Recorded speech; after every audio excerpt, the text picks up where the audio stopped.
언니, 미안하지만 이게 현실이야. 당신은 이미 끝났어. 그녀의 말은 칼날처럼 내 가슴을 파고들었다. 나는 그 자리에서 얼어붙었고 그들의 웃음소리가 내 귓가에 영원히 새겨졌다. 그날 이후 서울의 번화한 거리를 걸으며 나는 스스로를 설득했다. 살아야 한다. 그냥 숨 쉬는 게 아니라 제대로 살아야 한다. 남편, 아니 이제 전 남편인 민주는 우리 결혼 5년 만에 나를 버렸다. 그는 대기업 임원으로 승승장구하던 중 자신의 비서이자 내 대학 동창인 수진과 불륜을 저질렀다. 그들은 나를 속이며 회사 자금을 빼돌려 새로운 사업을 시작했다. 내가 알게 된 건 우연이었다. 민준의 핸드폰에 남은 메시지 하나. 오늘 밤 우리 집에서 그 집은 우리 집이었다. 나는 울지 않았다. 적어도 눈앞에서. 집을 나서며 짐을 챙기고 변호사를 불렀다. 이혼 소송은 빠르게 진행됐다. 민주는 재산 분할을 최소화하려 애썼고 수지는 증인으로 나서며 나를 정신적으로 불안정하다고 증언했다. 법정에서 그녀는 미소를 지으며 말했다. 지은 씨는 항상 과도하게 집착했어요. 민준 오빠가 불쌍했죠의 판사는 동정 어린 눈으로 나를 보았지만 증거가 부족했다. 나는 패배했다. 재산의 절반도 건지지 못하고 아파트와 차를 잃었다. 이제 나는 작은 원룸에서 과거의 잔재를 안고 살았다. 하지만 그게 끝이 아니었다. 민준과 수지는 나를 완전히 짓밟으려 했다. 회사 동료들에게 소문을 퍼뜨렸다. 지은이가 바람 피워서 이혼했대. 정신병자야. 조심의 은의 이력서는 어디서도 받아들여지지 않았다. 친구들은 멀어졌고 가족마저 등을 돌렸다. 어머니는 전화로 말했다. 내가 왜 그랬니? 민준 같은 사람을 놓치다니 나는 대답하지 않았다. 그냥 끊었다. 매일 아침 거울을 보며 나는 속으로 중얼거렸다. 참아라. 아직 때가 아니다. 나는 일자리를 구했다. 카페 바리스타. 손님들의 웃음소리를 들으며 커피를 내리는 동안 내 마음은 차갑게 식어갔다. 민준의 회사를 지켜봤다. 소셜미디어로, 뉴스로. 그들은 성공하고 있었다. 새로운 벤처기업, 미래테크. 투자자들이 몰려들었다. 수지는 이제 민준의 공식 파트너였다. 결혼 소식까지 들렸다. 나는 그들의 일상을 관찰하기 시작했다. 민준의 출퇴근 시간, 수진의 쇼핑 습관. 지하철에서 우연을 가장해 그들을 마주쳤다. 오랜만이네. 나는 웃으며 인사했다. 그들의 눈에 불안이 스쳤다. 좋았다. 그게 시작이었다.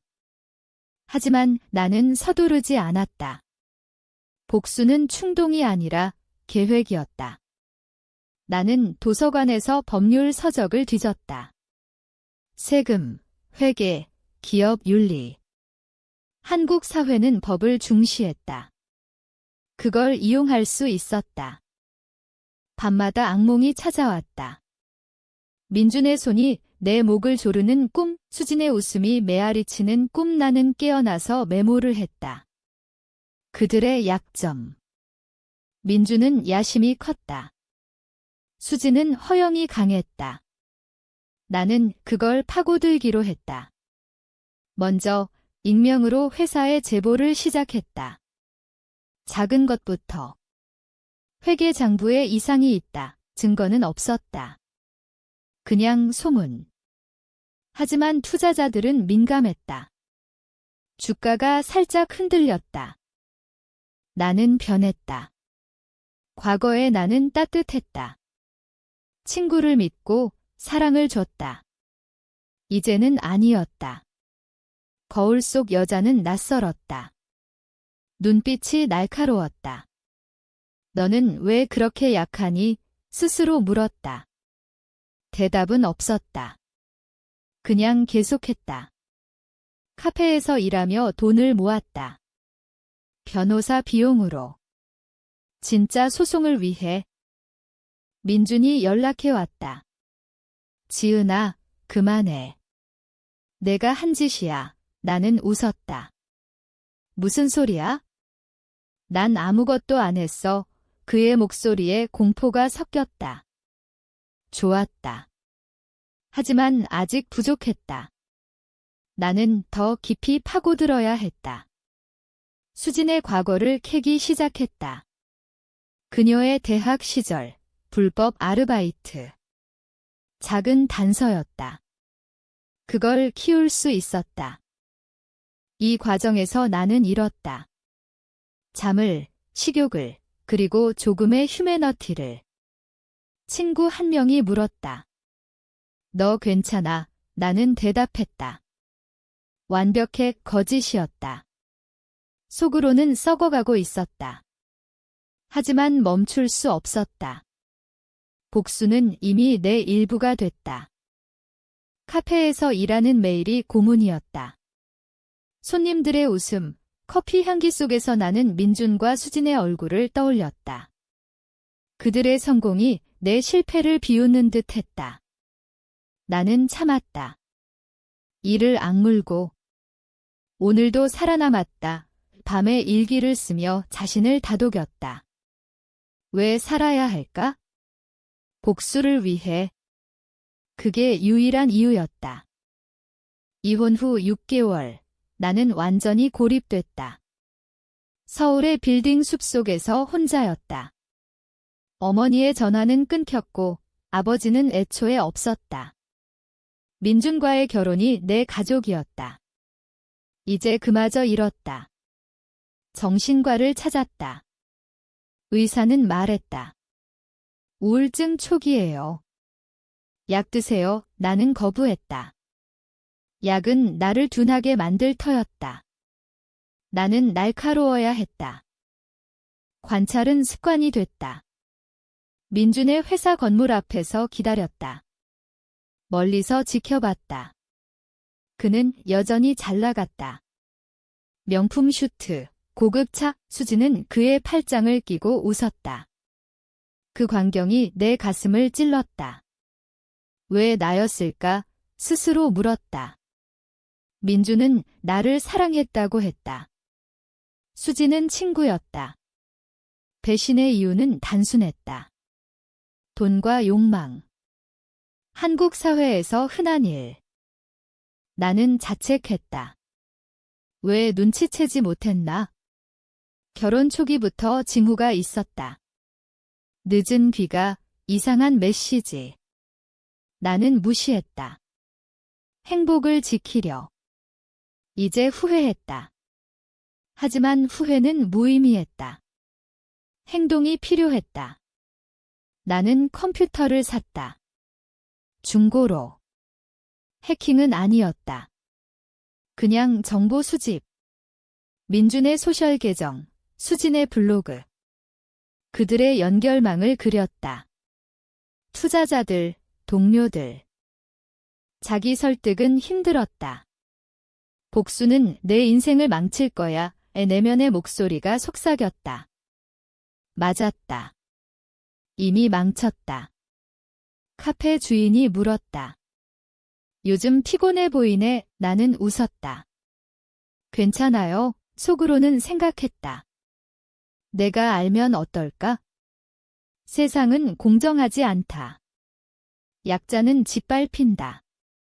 나는 더 이상 약자가 되고 싶지 않았다. 수진을 만났다. 우연을 가장의 쇼핑몰에서. 수진아, 그녀의 얼굴이 창백해졌다. 지은 언니.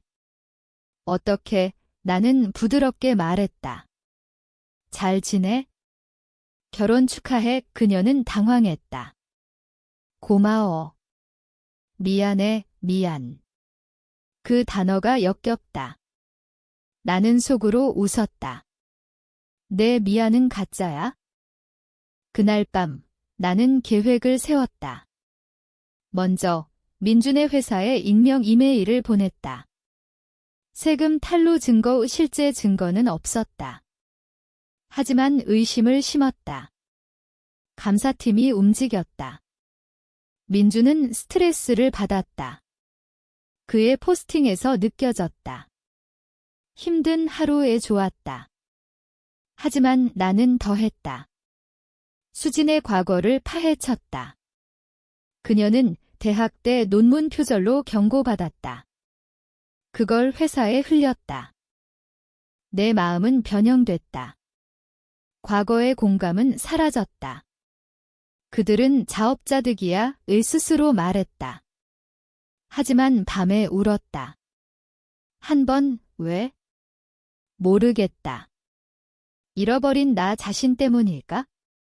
친구가 연락했다. 도와줄게. 나는 거절했다. 혼자여야 했다. 도움은 약점이었다. 민준이 다시 연락했다. 만나자. 나는 갔다. 카페에서. 그는 지쳐 보였다.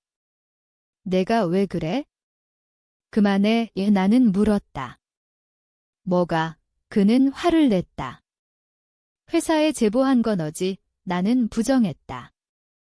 증거 있어. 그의 눈에 두려움이 보였다. 나는 만족했다. 하지만 동시에 공허했다. 이 과정에서 나는 잃었다. 수면, 건강, 그리고 도덕. 나는 괴물이 되고 있어 거울에 속삭였다. 하지만 멈추지 않았다. 복수는 내 생존 방식이었다. 한국 사회에서 침묵은 패배다. 나는 깨달았다. 임랭 콩큐도옥 AI. 행동만이. 침묵이 무의미하다는 걸 깨달은 건 민준의 결혼식 소식을 들었을 때였다. 뉴스에 떴다. 젊은 CEO의 화려한 웨딩 사진 속 그들은 행복해 보였다. 나는 웃었다. 쓴 웃음. 이제 시작이야. 의 내면에서 목소리가 울렸다. 관찰은 끝났다. 행동으로.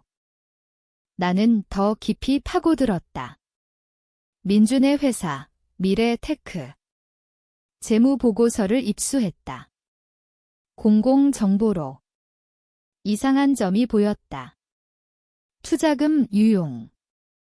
증거를 모았다. 스크린샷, 문서. 변호사를 고용했다. 익명 제보로 가자. 그는 말했다.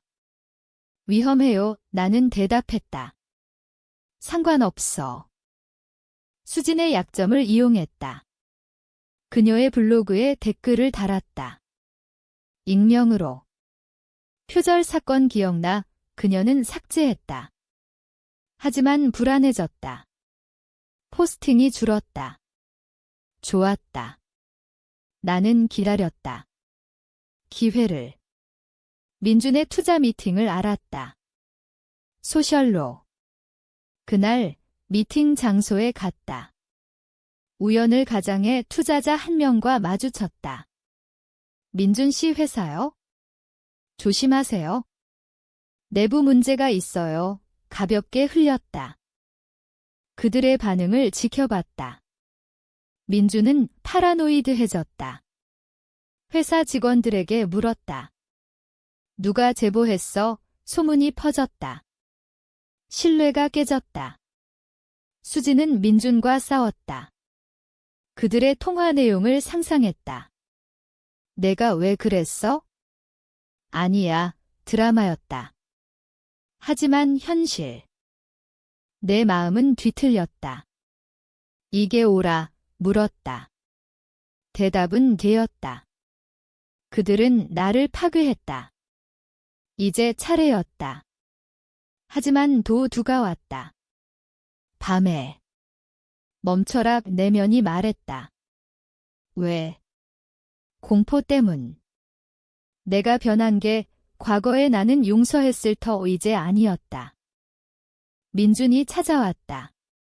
집 앞에서. 지은아, 제발. 그는 애원했다.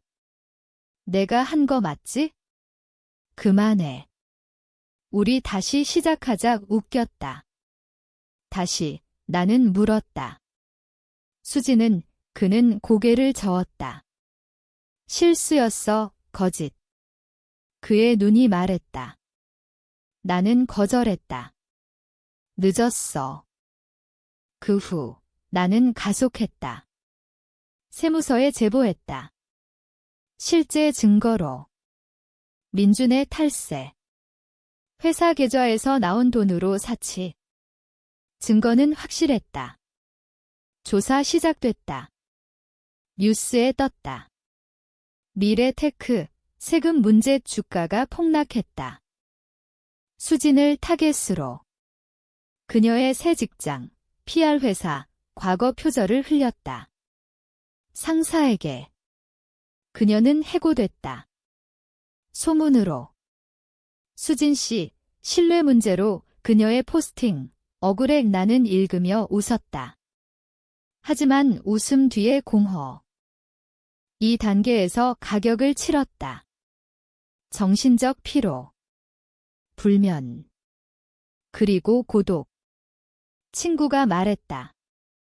너 이상해. 나는 끊었다. 필요 없었다.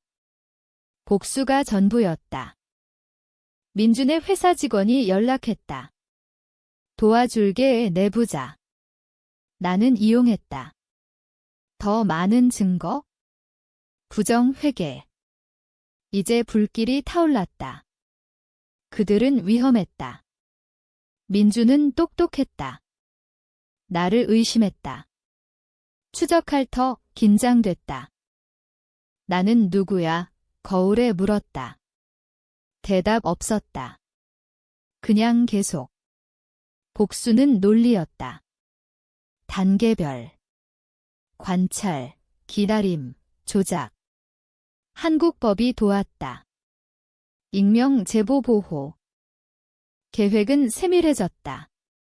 민준의 회사를 무너뜨리기 위해 나는 동맹을 만들었다. 전 직원 한 명, 그는 민준에게 불만이 있었다. 증언할게 나는 말했다. 익명으로 우리는 문서를 교환했다. 부정 입찰 증거. 수진을 조작했다. 그녀의 약점을 이용. 그녀는 허영심 강했다. 소셜의 명품 자랑. 나는 가짜 계정으로 접근. 협업 제안, 믿기. 그녀는 물었다. 실제 만남. 카페에서. 나는 변장했다. 투자 관심 있어요. 그녀는 흥분했다. 민준 오빠 회사랑 연결해줄게. 함정이었다. 대화 녹음. 그녀의 자백. 회사 돈 좀 썼지만 문제없어. 증거. 나는 세무서에 추가 제보. 이제 그들은 포위됐다. 민준은 반격했다. 변호사 통해. 익명 제보자 추적 법원 신청. 긴장됐다. 나는 숨었다. IP 추적 피했다. 공공 와이파이. 하지만 공포 왔다. 잡히면 끝이야. 내면 말했다. 도두. 멈춰. 아니. 이미 늦었다. 내 인성 변했다. 과거 공감 사라졌다. 그들은 괴물이야. 하지만 나도. 밤의 꿈이 내가 그들을 죽이는. 깨어나 떨었다. 이게 나야? 민준과 수진의 관계 균열, 소문으로. 싸움. 수진의 포스팅, 힘들어. 민준은 술에 취해 전화.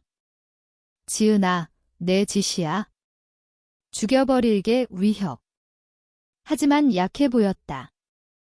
나는 다음 단계. 미디어. 기자에게 흘렸다. 미래 테크 스캔들 기사 떴다. CEO 불륜과 부정, 그들 이름 공개. 사회적 매장.